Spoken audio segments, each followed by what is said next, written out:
For almost 2 decades, years before he became a candidate for anything, Donald Trump repeatedly returned to the same studio, sat across from the same host, and made on-the-record statements that he would spend the following decade claiming he had never made.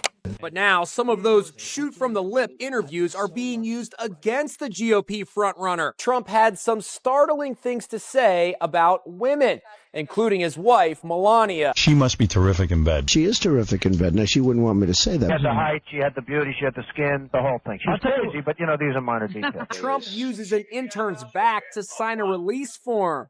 I could do this all day long. Robin Quivers asks Trump who he'd rather sleep with, Whoopi Goldberg or Pamela Anderson, playing hepatitis C. I have to go with Trump's supporters have not been fazed by any of his past remarks. He continues to lead the pack going into tonight's debate. The one human being on earth who can get away with making these kind of comments, and it's not going to matter. Jimmy Kimmel is holding the archive folder.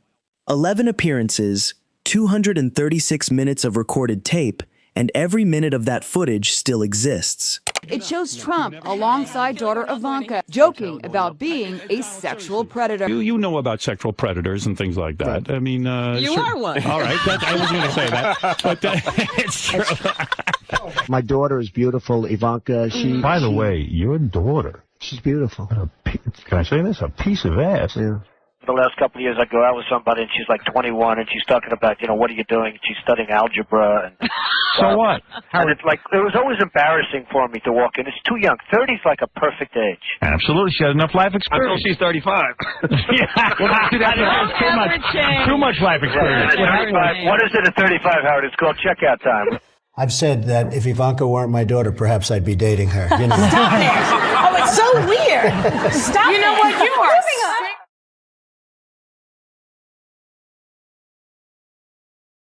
Now, Donna, what does Tiffany have of yours, and what does Tiffany have of Marla's? Well, I think that she's got a lot of moral, and she's really a beautiful baby, and she's got Marla's legs. We don't know whether or not she's got this part yet, but time will tell. You could see there was blood coming out of her eyes, blood coming out of her wherever. Well, Rosie O'Donnell's disgusting. I mean, both inside and out. You take a look at her, she's a slob. When you got to say to a woman, hey, listen, you got to go to my personal doctor, and I'm going to have you checked out. I've been so lucky. Right. In terms of that whole world. You've never gotten a social disease. It is a dangerous world out there. It is. Scary. It's like Vietnam, sort of like, the Vietnam era. It is your personal Vietnam, isn't it? It is my personal It is. You've said that many I feel times. like a great and very brave soldier. If you're very, very stupid, how can you possibly realize that you're very, very stupid? And you're probably, I would say, the greatest judge of beauty on this planet. In fact, I would create a TV show for you where all you did was just judge women. Now, that may be the best idea of all. It's a simple thing. It's a half hour, and we strip it out all over the country. I would say I'm the all-time judge.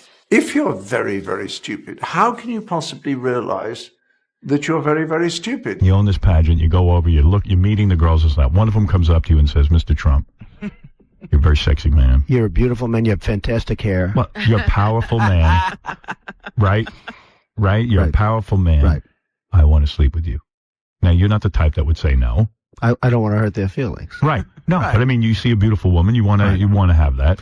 You're a guy who likes to have everything, right? Well, couldn't that be construed, however, as conflict? Yes. Well, I don't see it as a conflict. It could be a conflict of interest, but it's the kind of thing you worry about later. Oh, I see. You tend to think about the conflict a little bit later on. The question is, how can it not be construed? No, I mean, some of these foreign girls, Mr. Trump, in my country, we say hello with vagina.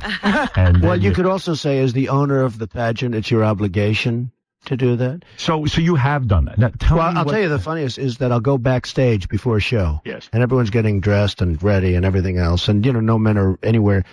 And I'm allowed to go in because I'm the owner of the pageant, and therefore I'm inspecting it. I'm inspecting. I want to make sure that everything is good. You're there. Yeah, the dress. Is everyone okay? They're standing there with no clothes. Is everybody okay? And you see these incredible-looking women.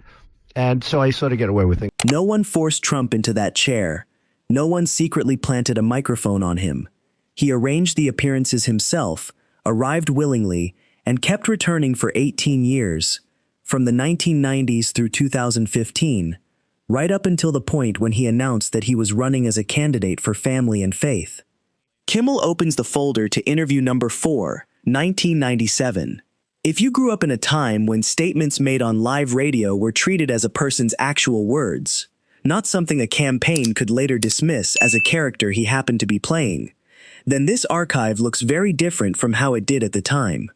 Kimmel turns to another section of the folder, 2002, the same year Trump was already positioning himself as a potential future political figure. Same voice, same ease, same willingness to say it while the microphone was live. 11 separate appearances spanning 18 years, and every one of them voluntary. Nobody edited the recordings. He simply appeared to hope that no one would press play again once he needed to present a different version of himself. Quick reminder, if you haven't subscribed yet, hit the button. You're genuinely the reason this channel keeps uncovering folders like this one. Back to the evidence. 11 appearances, 236 minutes, 18 years, in which he repeatedly chose to put his words on the record. The comments are open if you can explain which version of him was supposedly the performance. Nobody edited the tape. He just hoped nobody would press play. Donald Trump, the sitting president of the United States in his second term, has never, according to this account, addressed a specific minute from that archive by name. The folder now sits closed on the desk, with all 11 tabs still marked. We find the page number. That is the whole job. The patterns repeat.